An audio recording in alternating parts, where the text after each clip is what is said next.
The Bad Batch Season 3 teaser trailer is here and we need to break it down, so let's get straight into it. Hold on! We've got troopers up top. We're running out of road! Not exactly a stealth exit, boys. Let's move!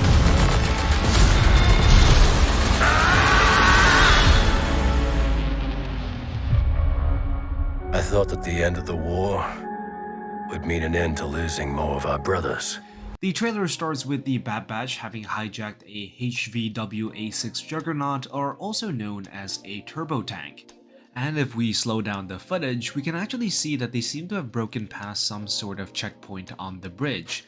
We see a few LAATs chasing the team before Phee Genoa swoops in to save the day. You can bet that the scenes that we saw here are likely to be part of the first episode, as the majority of these trailers often consist of the first episode. We see a freighter make its way to Coruscant and one of the many battle stations that orbit it, and we then get to see Captain Rex. Rex talks about how he thought the end of the Clone Wars would mean the end of losing more of his brothers, and we get a quick look at this. And this is likely one of the many Bomarr monasteries located on the jungle planet of Teth. The Bomarr was a religious order that believed in relieving themselves of physical sensations, and so we often see their brains in bottles attached to spider droids walking around Jabba's palace. But what's more iconic about this scene in particular is that Teth is actually the location of one of the first missions Anakin and Ahsoka had during the Clone Wars, where the two were tasked with rescuing Jabba the Hutt's son after he was kidnapped by Asajj Ventress. And although it's likely not the same temple, it's still an interesting callback.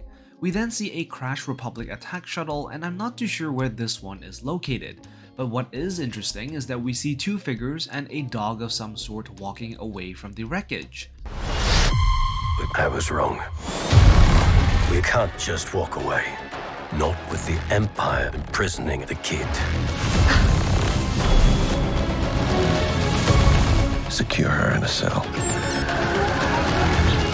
Omega's been waiting for us a long time. Our mission is not over yet. There is nothing of greater importance to secure the future of this empire. We get flashbacks to Tech's death, and we then cut to stormtroopers marching through the streets as civilians run in panic. The background also appears to show a street market of some sort, likely a new planet we have yet to visit. We then get to see Omega, whose hairstyle has changed a little bit, but in the subsequent scene we see her hair back to its usual self, which leads me to conclude that this scene must have taken place after this one, which would make sense as Omega appears to be surprised to see Crosshair in the second scene. Crosshair himself looks dejected, likely due to the experiments he has been subjected to by Dr. Hemlock. We also get a brief look at Scorch in the background as well.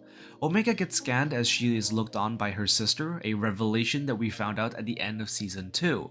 Hunter then says that Omega has been waiting for a long time, indicating that a good amount of time has passed since Season 2, and we get a look at Emperor Palpatine flanked by two royal guards, followed by Hemlock, Scorch, and Taun We.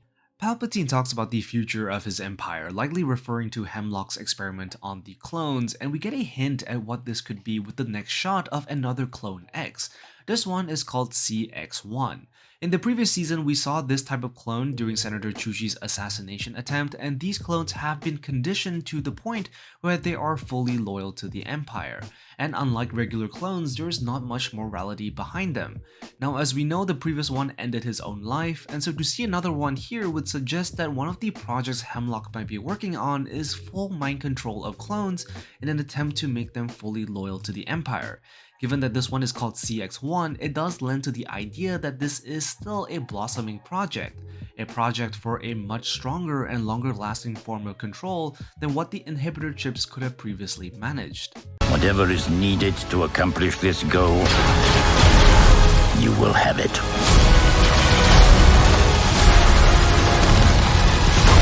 They are coming. For all of you. We then then see some laser turrets fire at a fleeing Republic attack shuttle, which could be the same one we saw crashed earlier. We then get to see Fennec Shand and Cad Bane, both of which did make an appearance in Season 1. We get another ominous shot of CX-1 before we cut to Commander Wolffe, and as we know from Rebels, Wolffe will also be defecting at some point, so I'm definitely looking forward to that. We get a glimpse of Fireball or Nemik wielding a flamethrower, both of which were introduced in Season 2, and not much else is known after that. We then see Omega piloting a crashing ship, which could be the escaping and crashed attack shuttle we saw in the previous scenes. If this is indeed the case, then we could be seeing Omega making an escape much earlier before the Bad Batch come and rescue her. Give us a real challenge!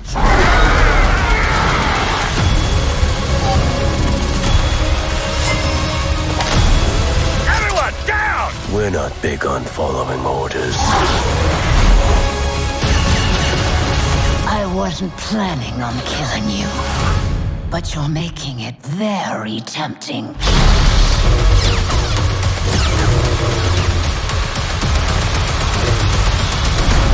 An alligator pulls Hunter into the water and Wrecker jumps right in as well, which kinda reminded me of this video. Go! Go! Go! Go! Go!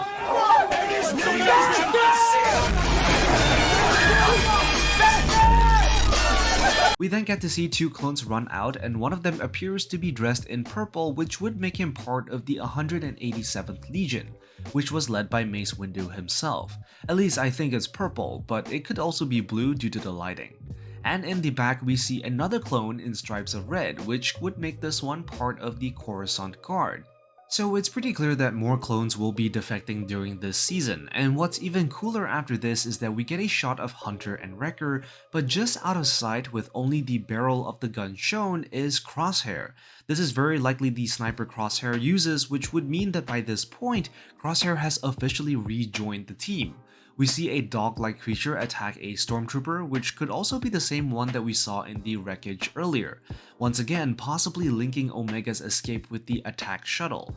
And right at the end of the trailer, we get the biggest twist of all. Asajj Ventress herself makes an epic return, this time dressed in her post-Clone Wars outfit and wielding a yellow lightsaber, which would put the scene after the events of the Dark Disciple, which raises a whole lot of questions and potentially the return of Quinlan Vos, and her antagonistic behavior towards the Bad Batch likely stems from the fact that she is working as a bounty hunter. Anyways, that's all for this breakdown. I know I haven't really posted a lot in the recent months, and I have just been so busy with my masters that it's pretty hard to make some time, but hopefully things get a little easier by the time the Bad Batch rolls around. And thank you guys so much for watching and sticking with this channel, it means a whole lot to me. So be sure to like and subscribe and let me know what you think, and I will see you in the next one. I am the Lost Acolyte, and I have spoken.